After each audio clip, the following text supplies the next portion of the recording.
একটি পাতা একটি কলির শাক, কলই শাক, শীত স্পেশাল কলই শাক। এটা কিন্তু শীত সিজনেই মিলে। এই যে দেখেন, একটা পাতা সাথে একটা কলি নিয়ে শাকগুলোকে ধুয়ে আগে স্টেনারে ঝরা দিয়ে রেখেছিলাম, এখন বেছে নিচ্ছি। শাকগুলো কিন্তু ধুয়ে বাছলেই ভালো, ভাজ করে রাখা যাবে, কাটার সময় সুবিধা হবে। এই যে আমি এখানে ভাজ করে রেখেছি, দেখেন লাইন লাইন করে। এখন শাকগুলো ঝুরি করে কেটে নেব। এই যে আমি শাকগুলো ঝুরি করে কাটছি, দেখেন। এই শাক কিন্তু একদম মিহি কুচি করে কাটতে হবে, নয়তো কিন্তু খেতে ভালো লাগবে না। যারা পারেন না তারা চাইলে একটু মোটা করে কাটতে পারবেন, কিন্তু অতটা স্বাদ মিলবে না। দেখেন কিভাবে শাকগুলো ঝুরি করে কাটতে হবে। হাতে চেপে নিয়ে এই শাকগুলো মুষ্টি করে হাত চেপে, এই যে দেখেন, যারা পারেন তো পারেন, যারা পারেন না তাদের জন্য এই রেসিপিটি। দেখেন কতটা মিহি কুচি করে কেটেছি। অনেক মানুষ আছে আরও মিহি কুচি করে এই শাক কাটতে পারে। আমার মা এই শাকটা অনেক সুন্দর করে কাটতে পারতো।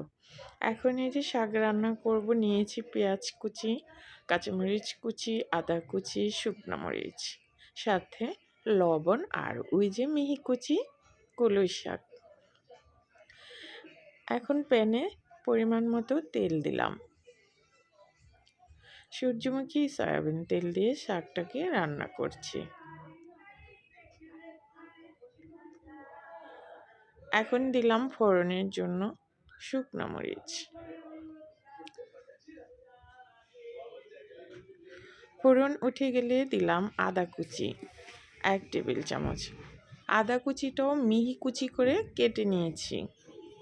এখন ভেজে নিচ্ছি আদার সুন্দর একটা ফ্লেভার ছড়ানো পর্যন্ত।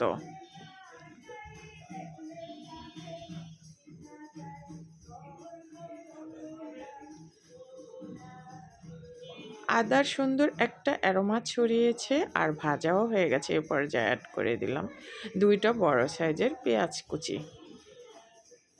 পেঁয়াজ কুচি দিয়ে আবার আদার সাথে একটু মিশিয়ে নিলাম। পেঁয়াজটা যখন ভাজা আর সফট হয়ে গেছে, একটু লাল হয়েছে, সে পর্যায়ে কাঁচামরিচ দিয়ে দিলাম। কাঁচামরিচ বেশি করে শাকে অ্যাড করতে হবে, ঝালও আসবে আর সুন্দর ফ্লেভারও ছড়াবে। কাঁচামরিচের ফ্লেভার কতটা সবাই জানেন।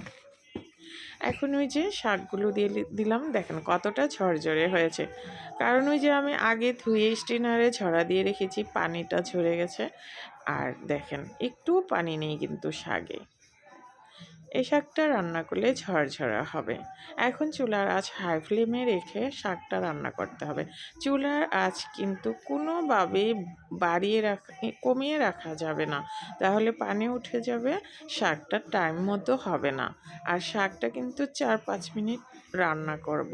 এর বেশি কিন্তু রান্না করলে লাল হয়ে যাবে, তখন আর কলই শাকের ফ্লেভারটাও পাওয়া যাবে না, আর স্বাদও পাওয়া যাবে না, মজাও লাগবে না খেতে।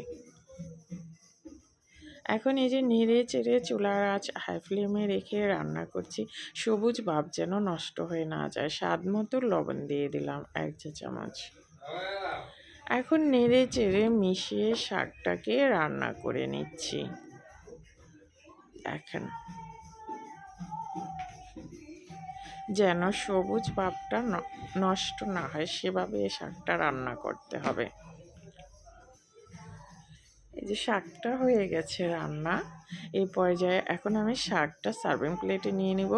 আর গরম প্যানে কিন্তু রেখে দেওয়া যাবে না, তাহলেও লাল হয়ে যাবে। সাথে সার্ভিং প্লেটে নিয়ে নিতে হবে শাকটা হয়ে গেলে। এখন শাকটা এই যে সার্ভিং প্লেটে নিয়ে নিয়েছি, দেখেন সবুজ ভাবটা কিন্তু নষ্ট হয় নাই। আপনারা ধোয়ার জন্য দেখতে পাচ্ছেন না সবুজ ভাবটা। গরম ভাতের সাথে গরম কলই শাক খাওয়ার মজাই আলাদা। আর শীত সিজনেই কিন্তু এই শাকটা মিলবে, খেতে কিন্তু অসম্ভব মজার। এ শাক দিয়ে ভাত মাখালে একদম এই শাক দিয়ে ভাত খেতে ইচ্ছে করবে, আর কিছুই নিতে মন চায় না, এতটাই মজার হয়। যারা পারেন না অবশ্যই একবার এভাবে ট্রাই করে দেখবেন, অনেক মজা। সবাই ভালো থাকবেন, সবাইকে ধন্যবাদ জানিয়ে বিদায় নিচ্ছি। আল্লাহ হাফেজ।